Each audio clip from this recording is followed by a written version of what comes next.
할렐루야. 굿TV 세상을 보는 창 오색 오감을 시청하시는 시청자 여러분, 저는 목회 컨설팅 연구소 건강한 교회 인정원 소장 김성진입니다.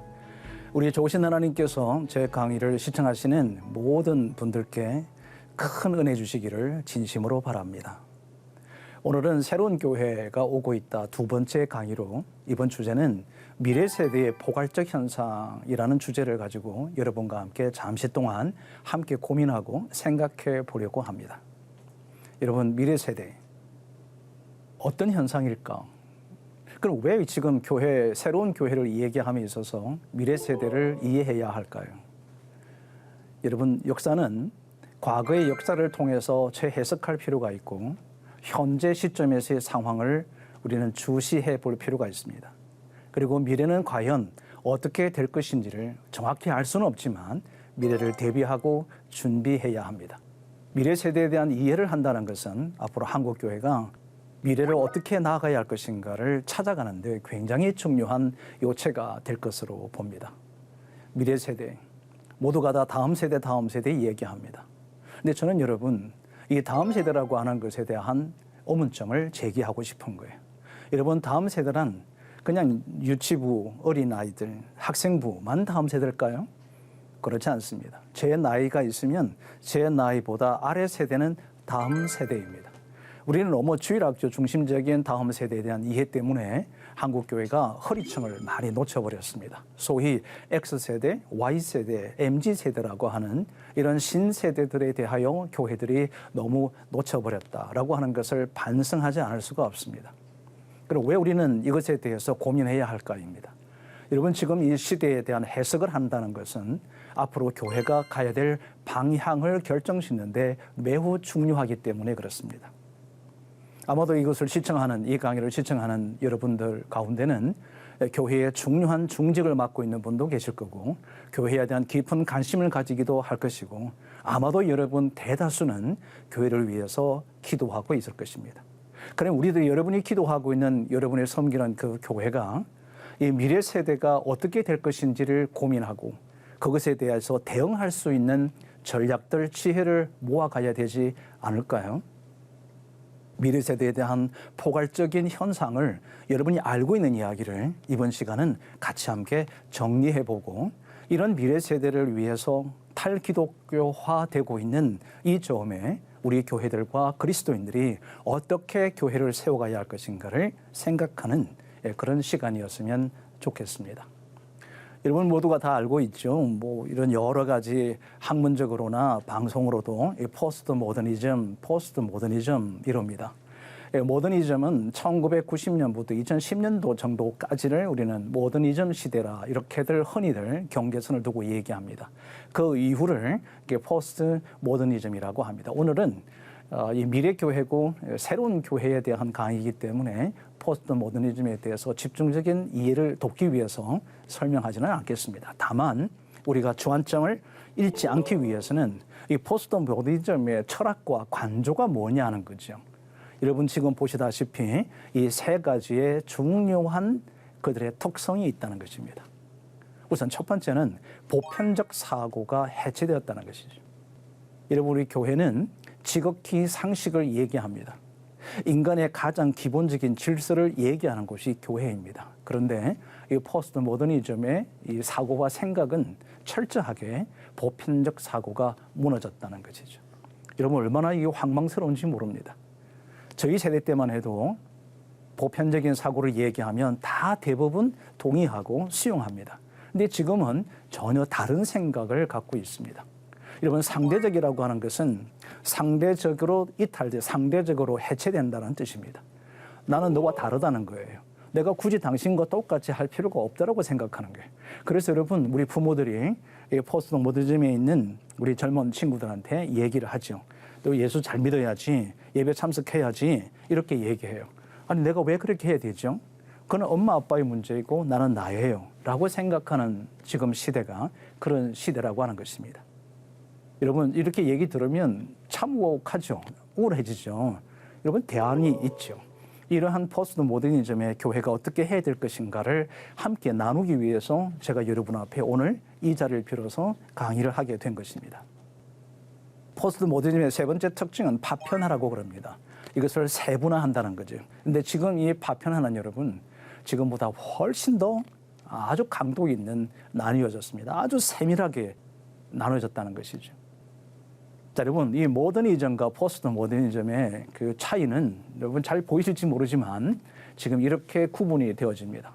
한 독특한 용어들이 많이 있을 것입니다. 뭐 다다이즘이 있다든지 마니카라고 한다든지 뭐 환육을 하든지 어려운 용어가 참 많죠. 학문적으로 이런 얘기들이 있습니다. 이거를 전체적으로 얘기하면 딱 두 가지를 얘기할 수 있습니다. 하나는 비문화적이라는 것입니다. 반문화적이라고 하는 것입니다. 두 번째는 즐기겠다는 것입니다. 여러분 반문화적이다. 기존에 갖고 있는 문화를 깨트리겠다는 것과 내가 즐기고 싶다는 거예요. 그래서 요즘 MZ세대들이 보면은 직장이 오래 있지 않지 않습니까? 우리들 세대만 해도 직장을 가면 한 번 직장은 영원한 직장이다. 실제로 그렇게 살았거든요. 그리고 직장에 목숨을 걸었단 말이죠. 근데 지금은요.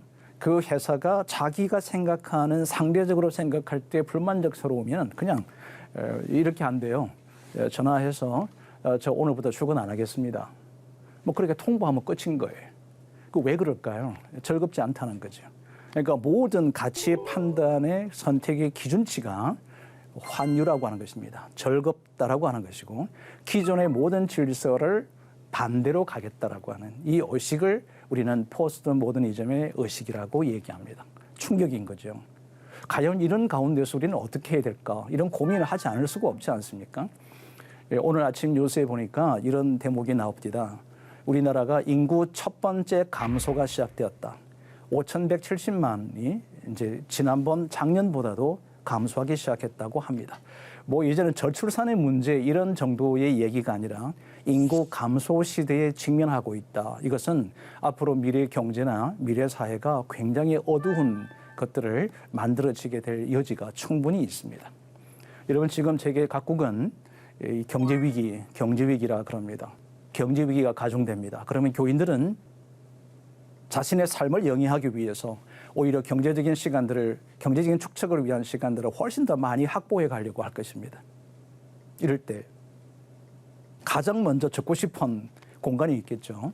우리는 그것을 보고 교회적 공간이다. 이렇게 이제 규정할 수가 있을 것입니다. 사랑하는 여러분, 제가 이번 시간에 너무 어두운 이야기로 출발해서 굉장히 마음의 부담감이 사실상 있어요. 지금 우크라이나 러시아 전쟁 같은 경우도 평화가 상실되어졌습니다. 이제 앞으로 어떤 일이 어떻게 벌어질지 모르겠습니다. 한 국가에서 대표적인 사람이 이제 어느 한 나라에 방문하는데 이 방문을 극구 반대하고 있습니다. 우리에게 다가오는 이야기들 소식들은 지금 계속적으로 어두운 이야기들만 잔뜩 펼쳐져 가고 있는 듯 합니다. 그러나 여러분 저는 터널이지 저는 동굴이 아니라고 생각합니다. 동굴은 나가는 출구가 없는 것이 동굴인데 터널은 반드시 나가는 곳이 있다는 것입니다. 우리는 그 출구를 찾는 것입니다. 그래서 터널 속에 있지만 우리가 포기할 수 없습니다. 그래서 나가자는 것입니다. 그래서 지금 이 시대를 해석해야 하는 것입니다. 우리의 미래 세대, 다음 세대들을 위해서 우리가 무엇을 어떻게 해야 할 것인가를 진지하게 고민해야 한다는 것입니다. 우리의 신앙은요, 저 같은 나이대의 신앙은 사실상 큰 문제가 없습니다. 우리 어르신들이나 또 50대, 60대 이렇게 신앙생활하는 우리 그리스도인들은 사실 저는 큰 걱정을 하지 않습니다. 그들은 하나님에 대한 의식이 분명하고 신앙의 본질을 분명히 지키고 있기 때문에 여러분이 주님 앞에 서게 되는 그날까지는 아무런 문제가 없는데 우리는 이 미래 세대들이 과연 어떻게 하나님의 나라를 위하여 살아갈 수 있도록 도울 것인가는 저와 여러분이 궁극적으로 풀어놓아야 하는 주님 부르시는 그날까지 함께 풀어가야 되는 굉장히 중요한 요체라고 생각합니다. 이번 강의를 통해서 그것을 해결해 갈 수 있는 접근을 함께 찾아가 보고 싶습니다. 여러분 자연재해가 무너지는 이야기는 우리 도처에서 걱정스러우고 염려할 만큼 지금은 극대적인 자연재해들이 팽배해지고 있습니다. 그런데 오늘은 미래 교회에 대한 이야기고 새로운 교회에 대한 이야기이기 때문에 탈교회화의 현상에 대한 이야기를 여러분과 함께 좀 더 하려고 합니다. 여러분 이 탈교회 현상에 대해서는 뭐 제가 얘기하지 않아도 신문 지상으로나 여러 가지 매스컴을 통해서 여러분이 많이 접할 것입니다. 여러분 이 도표를 잠깐 보시면 연령대가 젊을수록 종교를 갖고 있지 않다는 것입니다. 이것이 보편적 진리로부터 벗어나기 시작했다는 뜻을 의미합니다. 자, 그러면 여러분, 이러한 상황 속에 있는 우리 미래 세대들에게는 이 복잡한 사회적 변화를 경험할 수가 있겠죠. 너무 많이 세분화되다 보니까 너무 복잡해진 거예요. 도대체 무엇을 중심을 갖고 얘기해야 될지를 전혀 모르겠는 거예요. 여러분, 지금 예를 들면 이런 겁니다. 교회는 과거는 지식도 거의 비슷하고 삶의 수준도 거의 비슷해서 설교하는 것이 그다지 어렵지가 않았어요.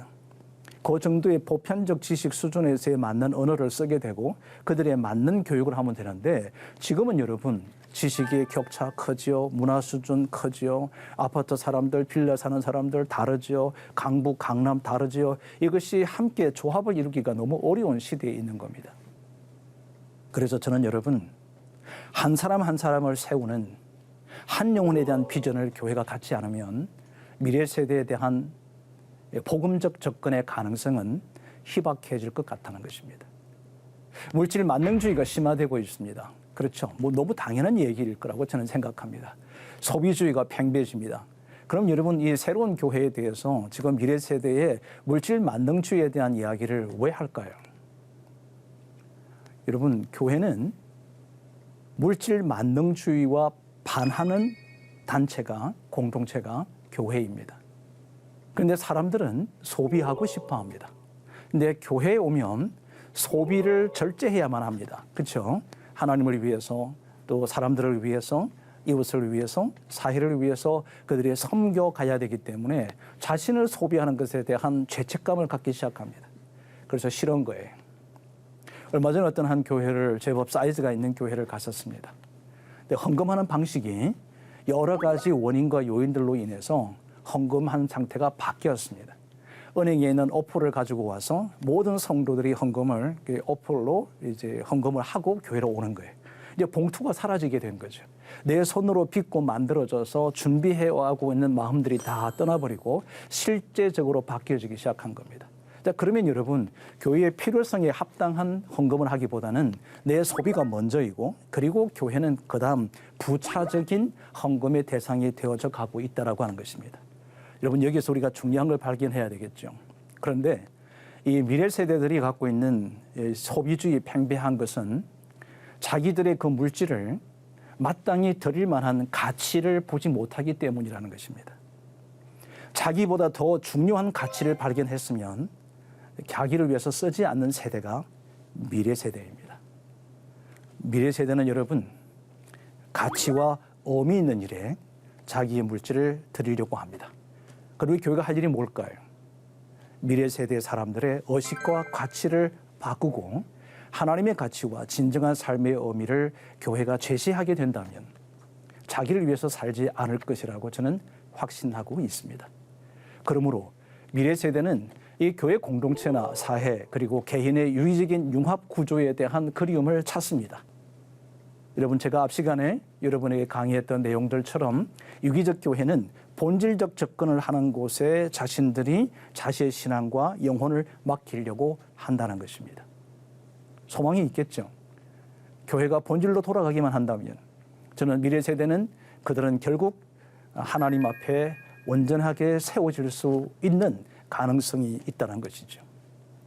여러분, 우리 한국의 종교 인구가 지금 급속도로 추락하고 있는데 현재 많은 통계들에서 불일치하는 것이 많습니다만은 저는 20년 동안 한국교회를 섬겨왔던 목사입니다.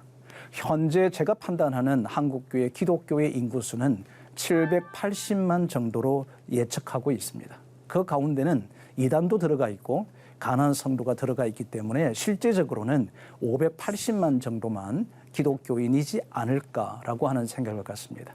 이것이 말이죠, 점점 더 줄어들고 있다는 이 충격적인 생각 때문에 우리의 가슴을 아프게 합니다. 이것은 여러분, 그런데 현상이에요. 대안이 없는 게 아니라는 거죠. 그럼 이런 미래 세대가 갖고 있는 이런 시대 속에 우리 교회가 어떤 대안을 만들어야 될 것인가? 오늘은 여러분, 제가 이 세 가지의 탈기독교 시대의 교회를 제시하려고 합니다. 우선 첫 번째입니다. 교회는 영적 신앙 공동체가 되어야 합니다. 영성입니다. 신앙입니다. 영적인 신앙이 뭘까요? 하나님을 사랑하게 하는 것입니다. 이웃을 사랑하게 하는 것입니다. 여러분, 그것보다 더 앞설 수 있는 것이 뭘까요? 우리를 구원하셨던 예수 그리스도, 우리의 죄로 인해서 우리의 성육신 하셨던 예수 그리스도가 우리에게 부탁하신 것이 있습니다. 구원받은 자들이 할 것이 있습니다. 첫 번째는 하나님을 사랑하라 하셨습니다. 두 번째는 이웃을 내 몸과 같이 사랑하라 했습니다. 그런데 여러분, 하나님이 직접 손으로 쓰신 말씀이 있습니다. 아시죠, 여러분? 돌판에다가 쓰셨습니다. 그것을 십계명이라고 얘기합니다. 여러분, 이 십계명을 왜 양판에 썼을까? 하나님의 능력이 없어서 그렇지 않죠. 양판에 쓰는데 구분이 되어졌습니다. 하나는 하나님을 사랑하는 편에 썼고 또 한편은 사람들을 사랑하는 것에 썼습니다. 영적인 신앙 공동체는 이유를 불문하고 하나님을 사랑하는 공동체로 성화시켜야 합니다. 하나님을 사랑하는 것을 배우고 하나님의 사랑을 실천하고 하나님의 사랑을 날마다 체험하는 것, 그것이 은혜롭다는 것이죠. 여러분, 교회의 존재가 뭘까요? 이웃을 사랑하는 거지 않습니까? 그런데 우리 현재 한국교회를 바라보면 정말 그곳에서 하나님의 사랑을 만끽하고 느낄 수 있을까요? 예배를 보는 걸까요? 예배를 통해서 하나님의 사랑을 체득할 수 있을까요? 우리가 풀어가야 될 것은 왜 사람들이 교회를 떠나느냐가 문제가 아니라 우리가 왜 사람을 떠나가게 했느냐를 찾아본다면 이 한국교회 현재의 문제를 충분하게 해석해내고 해안들을 찾을 수 있을 것이라고 확신합니다. 탈기독교 시대인 지금 시대에 우리 교회가 해야 될 가장 일성은 하나님을 사랑하고 이웃을 사랑하는 영적 신앙 공동체로 회복하는 것입니다. 그래서 새로운 교회는 없습니다. 본질로 돌아가는 것을 우리는 새로운 교회라고 칭하는 것에 있습니다. 두 번째입니다. 공적 대한 공동체입니다. 사랑 여러분, 교회는 공적 기관입니다. 여러분, 이 자각이 무너지게 될 때 우리 한국교회는 사회로부터 지탄을 받을 수밖에 없습니다. 공공기관만이 여러분 공적 기관이 아닙니다. 정부와 사회단체만이 공적 기관이 아닙니다.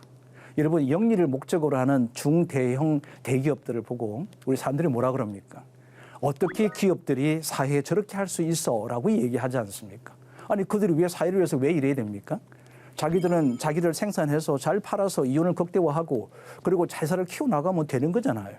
뭐 자기들이 자기가 사자 그 회사를 설립한 사람이 이윤을 챙겨서 가든 그걸 갖고 뭘 하든 왜 그걸 갖고 자꾸 우리가 얘기하겠습니까? 심지어는 여러분, 기업 경영을 하는 이윤을 극대화하는 기업에게도 우리는 뭘 기대합니까? 공적인 공동체로 해주기를 기대합니다. 교회는요, 너무나도 당연히 그래야 되지 않겠습니까? 그런데 여러분, 한국교회를 20년 동안 제가 컨설팅 연구소를 운영하며 섬겨본 바로는 많은 교회들이 지역사회 속에서의 공적인 단체라고 하는 생각들을 많이 갖지 않고 있다는 것이 우리를 슬프게 한다는 것입니다. 내가 결정하는 것이, 우리 교회가 일을 하는 것이 주변 지역사회 속에서 우리는 어떤 영향을 주게 될 것인가를 생각하지 않는다는 겁니다. 그냥 그들은 그거, 우리는 우리다고 생각하는 거예요. 여러분, 어떻게 그게 합당한 일입니까? 주께서 우리에게 말씀하시기를 너는 세상의 빛이라 그랬습니다. 내가 너희를 세상으로 보낸다고 하셨습니다. 그럼 우리가 보냄받은 저와 여러분이 마땅히 할 일은, 교회라고 하는 것은 하나님의 위대한 하나님의 공적인 공공단체라고 하는 것을 우리가 잊지 않아야 한다는 것입니다. 그래서 여러분, 교회는 지역사회 평판이 너무나도 중요합니다. 지역사회 속에서 우리가 어떤 영향을 끼치는가는 너무나도 중요하다는 것입니다. 자, 그러면 여러분, 지역 사람들이 교회를 향해서 무엇을 기대할까요? 야, 저기는 정말 다르구나. 저 공동체는 정말 다르구나. 하나님을 사랑하는 사람들이 이웃을 정말 저렇게 사랑하는구나. 이것을 보고 싶지 않겠습니까? 뭔가 다르다구나. 자기들만 다르다고 얘기하는 게 아니라 우리가 봐도 저들은 정말 다르게 살아가고 있구나. 이것이 여러분, 공적 대한 공동체의 두 번째 요소일 것입니다. 세 번째는 공동체성을 회복하는 것에 있습니다. 공동체적 교회가 중요하다는 이야기를 말씀을 드렸습니다. 여러분, 이 공동체라는 것이 도대체 무엇을 의미하는 걸까라고 하는 거죠. 탈기독교 시대는 이 교회라고 하는 것은 단연코 이 세상 속의 교회가 되어야 되는 것이 공동체고, 이 공동체는 우리만 있는 것이 아니라는 거죠. 저는 가끔 우리 교회를 이렇게 칭합니다. 도시 안에 있는 외딴 섬과 같아. 도시 안에 있는데 섬처럼 우리끼리만 모여가지고 우리끼리 찬양하고 우리끼리 즐겁고 좋지, 이것이 도무지 이 지역사회 세상과는 도대체 무엇을 위해서 함께 존재해야 되는지를 모를 것 같은 외딴 섬에 있다. 앞으로 이 상태로 교회가 계속하게 되면, 공동체성을 회복하지 않으면 교회는 그냥 덩그러니 교회만 존재하는 정말 고립된 섬과 같은 모양이 될 가능성이 높다라고 판단합니다. 그러면 이런 공동체라고 하는 것은 도대체 무엇일까? 이 공동체가 반드시 있어야 될 그 요인은 무엇일까? 이런 고민들을 우리가 하지 않을 수가 없습니다. 여러분, 이 공동체성이라고 하는 것은 우리 그리스도인들 한 사람 한 사람이 공동체 속에서 어디에도 경험하지 못하는 경험이 교회 안에서 일어나야 합니다. 그게 뭘까? 정말 이웃을 사랑하는 사랑의 공동체라는 것입니다. 그런데 여러분, 지금 교회가 어떻습니까? 분열과 다툼과 나눔이 일상이 되어버렸습니다.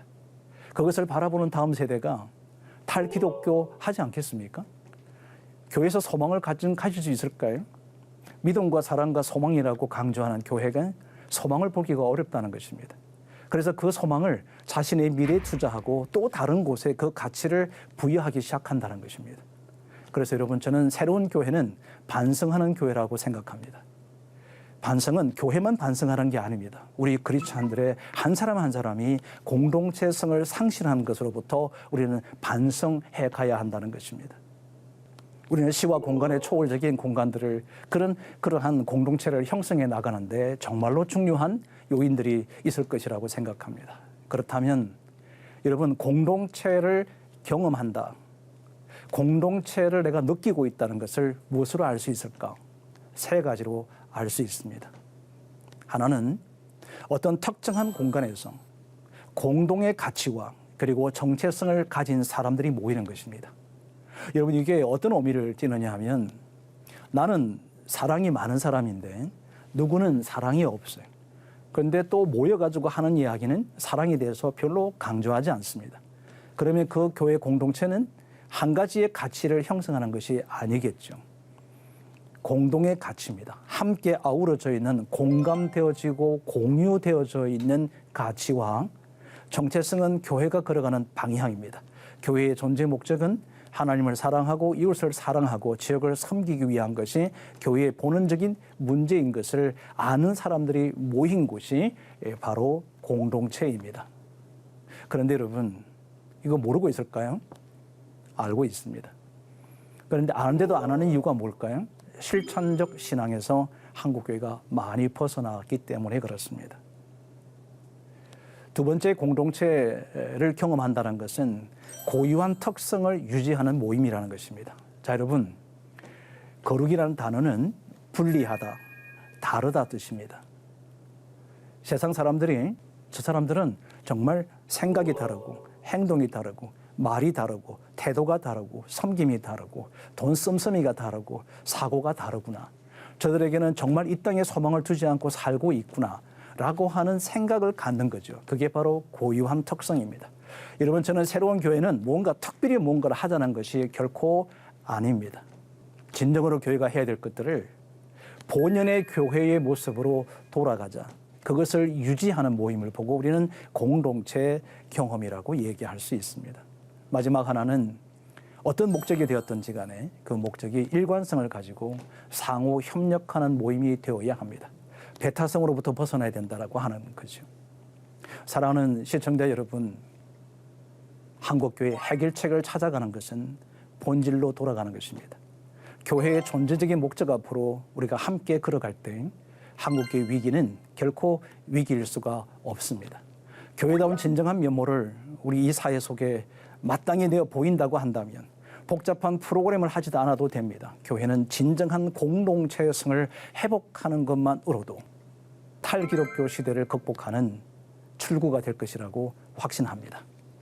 어려운 가운데도 이런 위기 앞에 함께 벗어나는 그런 우리 모든 교회와 여러분의 섬김이 되었으면 좋겠습니다.